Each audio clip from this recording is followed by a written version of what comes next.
Well, we are now just 2 days away from Halloween, and we want to make sure that everyone has a safe and happy experience. That's why we are paging Dr. Paul this morning to talk Halloween safety. Good morning to you. Good morning, good morning. And we have a couple of different points, and I love Sure. that we're going to be starting inside your own home That's first. right, that's right. So we started about safety. Candles, everybody has candles, they put them in pumpkins. Better get them battery powered rather than lit, so it's safe that way. Speaking of the pumpkin, when you're carving the pumpkin, kids want to get involved, and it's great to get involved, but there are little sharp utensils here that you got to be very careful, keep them out of the reach of children, and always supervise them while you're, carving and decorating the pumpkin. And then we talk about getting ready for, costumes. Yes. And so one of the things that we tell people is, avoid masks, because masks you can't see sideways. So when you're trick or treating, it blocks your vision, right? And so we recommend face painting, sort of makeup here, and avoid long sort of gowns, those type of things. 'Cause kids can trip; they go up and down steps and so on.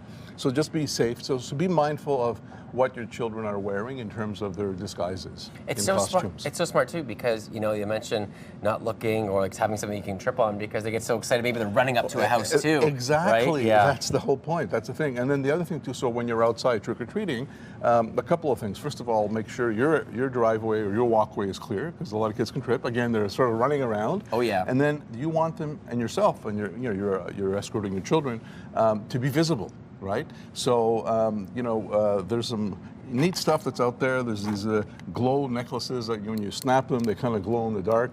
So you can wear them, you can carry them, you can carry a flashlight. They've even got like a little sticker you could put on that glows in the dark. And so it's just to be visible, because drivers sometimes, they pop out. Speaking of that, what we tell people is when you're trick-or-treating, do it one side of the street and then the other. Don't crisscross. A lot of times you see them crisscrossing, and again, it's dark.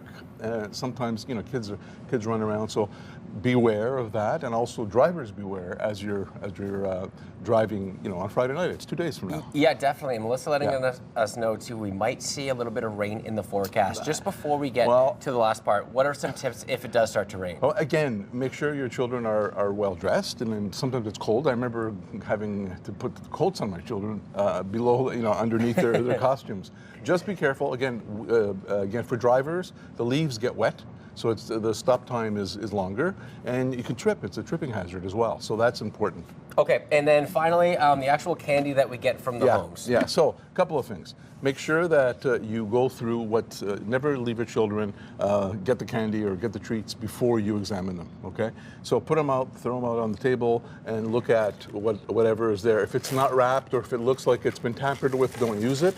There's a couple of other tips as well. If you have young children, if there are little peanuts or other things that are in there that, small little candies that children can choke on, make sure that you take them out and don't allow them to take them. And then finally, if you have children that are allergic to peanuts and whatever, make sure that you vet it out, because that's important, because you never know what's going in there. So be careful. And then also, when you're trick-or-treating, never leave your trick-or-treat bag or pumpkin unattended. You don't want people to put stuff in there. So really, enjoy Halloween. It's a great time for kids, but safe is the best way. Yeah, if everyone's being safe and everyone's being smart about the way that they're trick-or-treating, it's a much better experience. Of course. Appreciate your time as always, Dr. Paul. My pleasure.